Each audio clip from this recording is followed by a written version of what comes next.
Hey y'all, how's everybody doing today?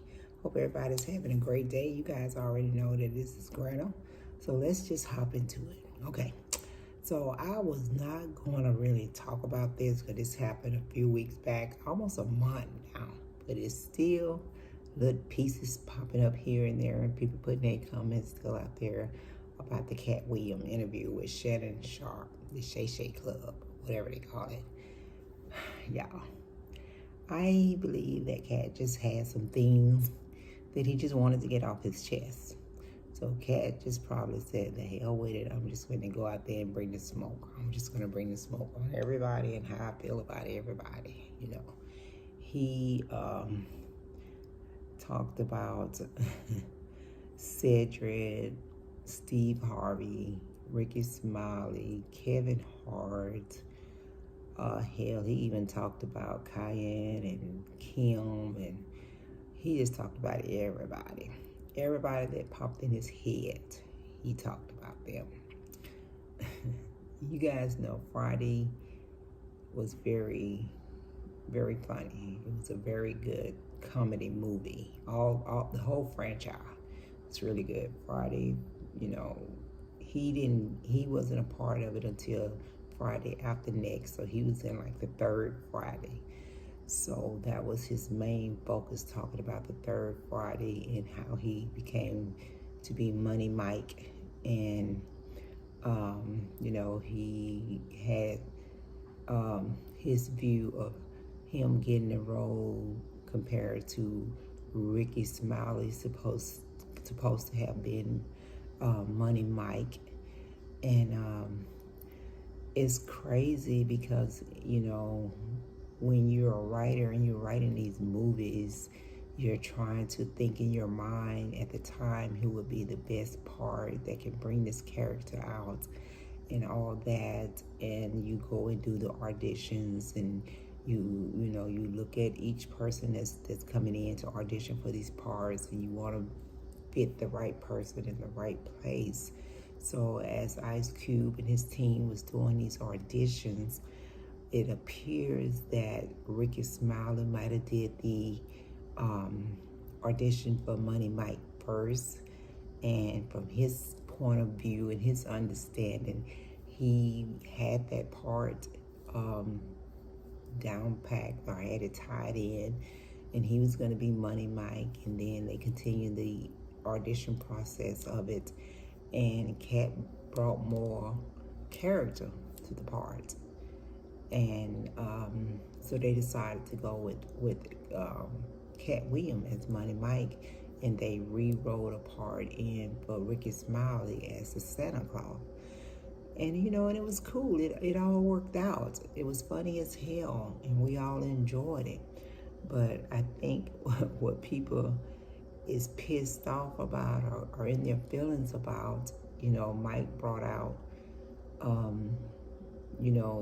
details or his perspective of the way it went down. Because I don't know, I guess, they, from what, Cat is saying that, Ricky Smiley saying he had it locked down.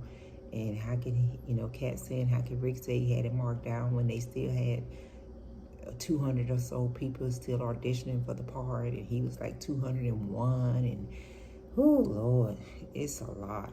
It's been a lot. But Cat gave his perspective on what it was, and at the time I guess they both was kind of thinking that they was better fit for the part.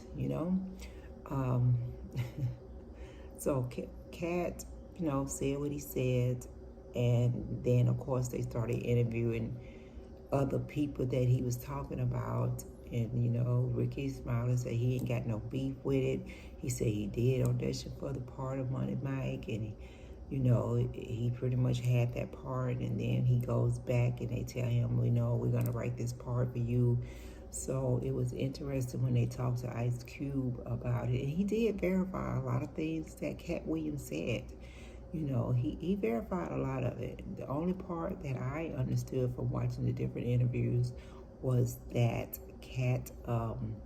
Ice Cube did not agree with what Cat was saying when it came to the part where they was in the bathroom, I guess, Kat was saying that's supposed to have been a rape part, but he had them to change that part, to delete that part out of the movie. And Ice Cube said that there was never a rape part. That's not what he does. He does not believe in, anything crunchy like that being a part of a movie, and he would never have even had that part in there. So he totally disagreed with that. So that was one of the discrepancy that between Kat's story and what Ice Cube had to say. I'm leaning more towards that, what Ice Cube had to say on that part, because he was the writer. And I've every movie that he's done, he's never done anything like that. So it's here, there, it's his side, she's her side, all this kind of stuff. But Cat Williams is a nut.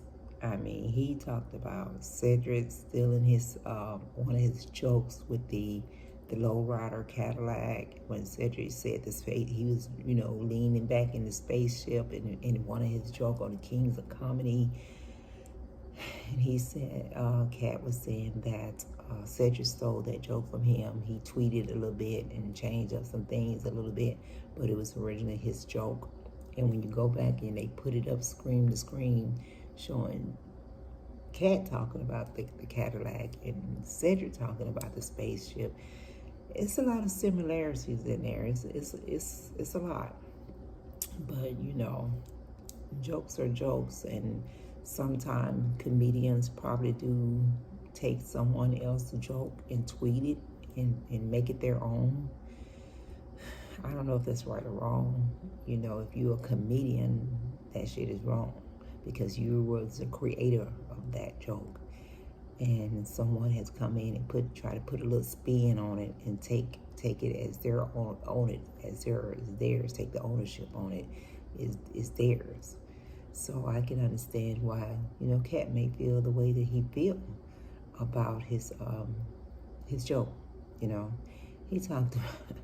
He talked about Steve Harvey, and how Steve was lying about different path in his career and the reason why he did this and he did that. Oh Lord, he talked about Kevin Hart. He talked about Tiffany Haddish. He didn't talk about too many women's, but he did talk about Tiffany Haddish. And they all, came back and said what they said and how they felt about the situation. And, I didn't hear him say anything about D.L. Hughley, and I love D.L. Hughley. I went to see him. He didn't say too much about Mike Elf or Mark Curry, but when he opened up this can of worms, you did have other comedians that came out and kind of verified some of the things he was saying about Steve Harvey and Cedric, and that they were known allegedly for stealing jokes from other comedians, how they would go to their shows and watch them perform and tell their jokes, and then they would go back and tweet those jokes and try to make them into their own. And he talked about Bernie Mac, how Kings of Comedy, Steve Harvey wanted to be the man, the king of the show. It was called Kings of Comedy, but he wanted to be that king, the main one, the top king. And he wasn't. In Cat's perspective, it was always Bernie Mac, and regardless of what order they put them on to go on stage, he was he was basically saying that Bernie Mac was the king of that show. And he was saying that they maybe allegedly the other comedians didn't want Bernie to be as popular. He was talking about they saying he wasn't an attractive man and all. I mean, it's a lot, man. Cat just went all the way in. Now he's gonna be here in my area in a couple of weeks. I haven't got tickets yet. I'm talking about Cat Williams. I haven't got tickets yet to go and see him. But they said when he does his comedy tours, he owns his comedy tours. He hires comedians to open for him, and he pays them like $300,000 because he has complete control of his tours. And I know a lot of time when the comedians come to my area, they go to this one spot called Stand Up Live. But Cat is having his at the Civic Center. He's having his in a bigger vineyard. And, you know, he's going to be in Birmingham and different areas. And even with that, you know, Ricky Smiley, when he did his interview on his perspective of the whole Friday thing, you know, he did say that people should go out and support Cat Williams. You know, he ain't about not supporting each other. And, you know, he said he called out the places that he knew Cat was going to be coming to. And he said everyone should go out and support him. You know, I think that Cat just needs to get some shit off his chest.